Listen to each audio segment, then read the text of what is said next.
Hi, Besh Bells! Welcome to our Vlogmas number 14. So today is Sunday. I decided to chill muna. So, marami pa rin namang gawain kasi maraming gawaing bahay. Namalengke kami kanina, nagluto, and all the household chores. Pero hindi ako masyadong nag-edit and shoot today. Medyo nagpahinga lang ako ng konti. Ngayon ako tambak ng i-edit and i-shoot. So for today's vlog, masamahan niyo muna ako sa aking nighttime routine plus konting life realization chika. Lately, I've been learning to be more grateful even for the smallest things. Not every day is exciting. Hindi araw-araw big win. Hindi araw-araw may kita. As you all know, isa akong content creator and affiliate marketer. Hindi araw-araw maraming benta. Not every day is productive, pero that's okay. Sometimes gratitude looks like having a peaceful night, being with the people you love, your family, your friends, or simply having a chance to rest. Contentment and happiness doesn't always come from big wins. Minsan sapat na yung tahimik na araw na umabot ka hanggang gabi or kahit yung simpleng nagising ka sa umaga. So habang nagse-self-reflect tayo, no, samahan niyo akong mag-skincare routine. So this is my nighttime routine. Matapos ko lang maligo. Hindi ko alam pero sa ligo ako napapahinga. Kahit anong pagod ko sa araw, gusto ko naliligo ako and doon ako na-relax kapag naliligo ako. So tapos na nga ako maligo. Sa body wash, ito yung ginagamit ko sa gabi, yung kulay green. Nasa banyo kaya hindi ko mapakita sa inyo. Pero ito yung Perfect Glow Skin Glory na kulay green na body wash. This is also exfoliating, kaya ito yung ginagamit ko sa gabi. Yung pink nito, yun yung ginagamit ko sa morning. Sobrang bango nito, especially itong green. Ito yung favorite ko. Perfect siya for nighttime. Sobrang bango niya, sobrang nakaka-relax ng feeling, ganon. Pero meron nga akong bagong body wash na ita-try. Meron akong bagong body wash na binili ko na from Lux Organic. So, inuubos ko na lang yung mga Skin Glory ko na body wash and then lilipat ako sa Lux Organics. But bibili pa rin ako nito. Siguro after ng Lux Organics, babalik ako dito kasi super favorite ko to. So, syempre, every time naman naliligo, kailangan natin dermacidal soap. So, nag-dermacidal soap ako and body wash. And then, lotion. Sa lotion, marami akong nighttime lotion dito. Pero ito yung current na ginagamit ko. Kakabili ko lang din ito. This is from Abone. This is the Healthy Glow Niacinamide Sexy Essence Lotion. Meron tong 20 times complex berry, haya. So, ito is brightening, nakaka-glow, and super hydrating sa skin. Perfect for nighttime use. Sa mga nagtatanong kung meron daw tong SPF, wala po tong SPF, kaya hindi ko ito ma-recommend for morning. Perfect siya for nighttime. So, sobrang bango din ito, very relaxing. So, never skip your lotion, mapaumaga man or gabi. So, today is Sunday nga. So, I decided to medyo mag-chill ng konti. Pero hindi pa rin naman ganun ka-chill. Kasi marami pa rin naman akong ginawa. Nagpunta ako ng palengke. Luto, gas ng plato yan. All the household chores, ganyan. Hindi ko lang ginawa today is mag-shoot and mag-edit. Alam nyo, everyday talagang laging ako, parang tarantang-taranta ako na mag-shoot and mag-edit everyday. Lalo na ngayon na meron tayong vlogmas, meron tayong everyday vlog. So, today, I decided to chill a bit. So, after ng mga gawaing bahay ng tanghali or like mga hapon, nag-video okay kami nila Sisi and Tita Wok and nag-drinks kami ng konti. And yon gabi na nga. So, tambak na yung mga i-edit and i-shoot ko but that's okay. Medyo nag-relax lang ako today para, parang hindi naman ako super stressed. So, sa face, gumagamit ako ng retinol serum. So, I've been using retinol for 2 months now. I started using retinol serum nung October 1 and today is December 14 na nga. So, more than 2 months na akong nag-retinol serum. Nung first month ko is every 3 days ako nag-retinol. And nung ika-second month ko, every other day ako nag-retinol or depende.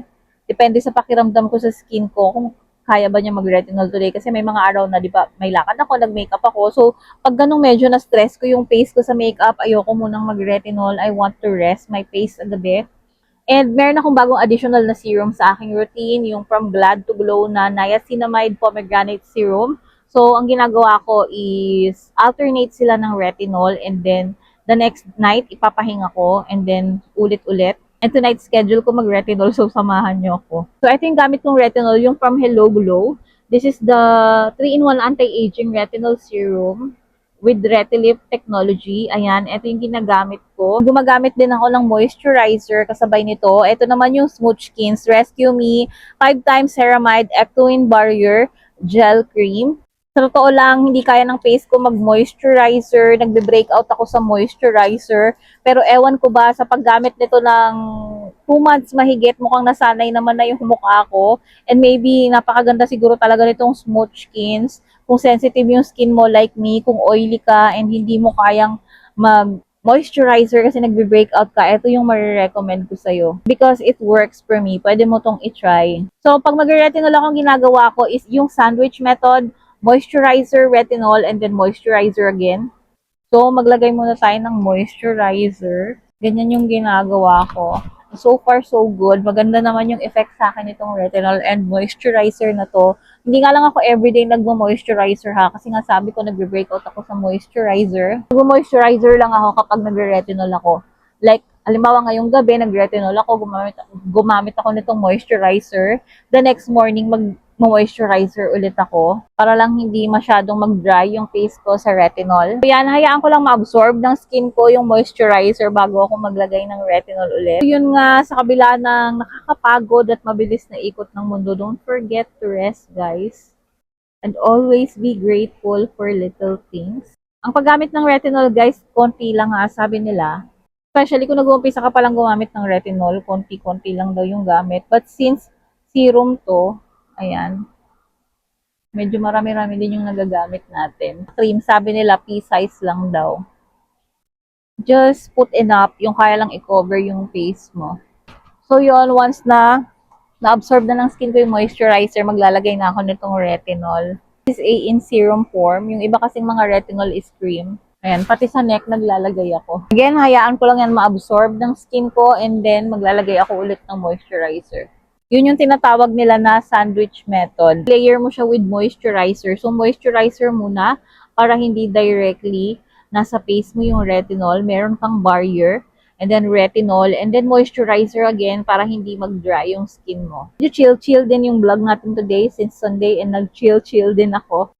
And I think I'm running out of topic para sa ating vlogmas. Pero marami pa akong ganap na parating in the following weeks. So, maiba-vlog ko pa rin yon. And oo nga pala, meron ako another PR package na parating. I think it's a skincare brand. So, we will see on the way na yung package. So, siguro bukas marireceive ko na yon. And I'm so excited. So, I think na-absorb na yung retinol. So, maglagay na ulit tayo ng moisturizer. Hindi rin ako gumagamit ng sobrang daming moisturizer. Ayaw ng skin ko. Ayaw ng skin. Ang secret ng skincare, especially sa face, know your skin. Alamin mo kung ano yung ayaw at gusto ng skin mo. Hindi rin just because it works for me, it will work for you. Lagi kong sinasabi yan, what works for me might not work for you, and what works for you might not work for me. So first of all, dapat kilala nyo yung skin nyo. Sobrang scared din ako talaga mag-umpisang gumamit nitong retinol. Parang suntok sa buwan lang din talaga. Kasi nga, sobrang sensitive ng skin ko. Kahit anong products ang ilagay ko, nagbe-breakout ako. Mating na nga sa point na wala na akong ginagamit sa face ko, kundi yung baby soap. Pero kikita ko na hindi maganda yung lagay ng face ko. Nagbe-breakout pa rin ako ng pakonti-konti. Pero hindi talaga maganda yung skin ko. Medyo nagmumukhang matanda, ganun. Since magpo-40 na nga ako. So, pili ko kailangan ko talagang gumamit ng mga products para at least kahit papaano, mga anti-aging, ganyan. And lifeless yung face kapag wala ka ring skincare. Pero, syempre nga, kailangan, kilala mo yung skin mo. Alam mo kung ano yung ayaw at gusto niya. So, every night, gumagamit din ako ng lip balm. Yung gamit kong lip balm is yung Papaw Balm. This is from Hello Glow. Parang same din to dun sa red na balm na kilalang-kilala nyo. And multi-use balm din to. Nung meron akong paso, ginagamit ko rin yan sa paso ko. Ito, ano yan, no? Scar pa yan ng paso, pero malabo na siya. Ginamitan ko kasi siya nito. Pwede rin siya sa mga sugat, sa dry patches mo. Gamit ko rin siya sa lips. So, every night mag-lip balm kayo. Especially yung araw-araw gumagamit ng lipstick or mahilig mag-lipstick kasi nakaka-dry ng lips yung lipstick. Especially kung mga matte lipstick yan, sobrang drying yan. So, sa gabi, gamit tayo ng lip balm para habang natutulog tayo, moisturize yung labi natin. Mas maganda sa gabi kasi nga matutulog na lang tayo, hindi tayo kakain, hindi tayo iinom ng tubig.